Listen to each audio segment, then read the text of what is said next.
Next, would you please tell us a little bit about your background, including when and why you first became involved in public service?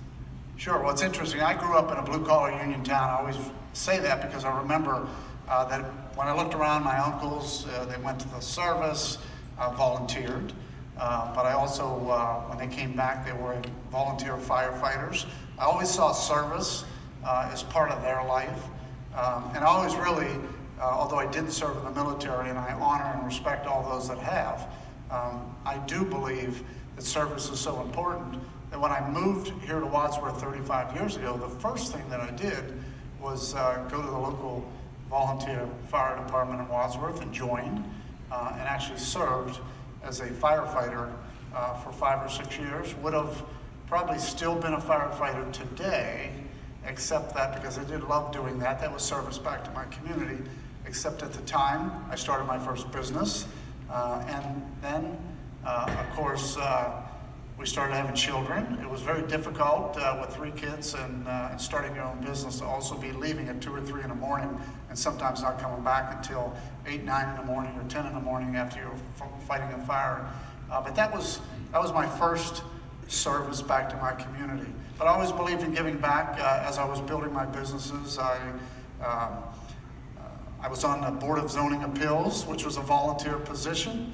I was also on the Planning Commission, which was a volunteer position. So my community got to know me. What's really interesting back then, as a Republican, I was asked by Democrats, and I bring that important because that is civic engagement. I was asked by a Democrat mayor to serve as a Republican in those positions. You don't see that too often, but you know, we were, at the time, he saw me as somebody that could work very closely. It was one of my close friends in Wadsworth, and so that was a start of the service. I was then asked, because they got to know me so well, to run for city council, which became another service.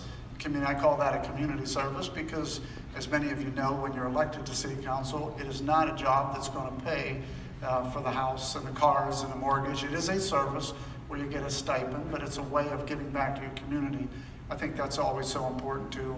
And then, as they saw what I was doing in city council, I realized that the only way to really turn a city around was to get to the executive position. And I had the business community really wanting me to run for mayor. And I first said no, second time said no, but then I did agree to run, and I was elected mayor of my community, which again, you don't make enough money as mayor of your community. That's a public service, that's a civic service back to your community. And I spent the next 4 years taking a $1.5 million deficit city with a $1.5 million deficit to a surplus without raising taxes. So again, that was my giving back to my community. And of course, now you know I'm a member of U.S. Congress. That was never in my intention. Many of you who know that story realize that when my car dealership was taken from me in 2010 through the GM bankruptcy, that was really the reason that I said enough's enough, and I'm going to run for the U.S. Congress, and did. And now I've been there 7 years, serving not only North Canton, but all of Northeast Ohio.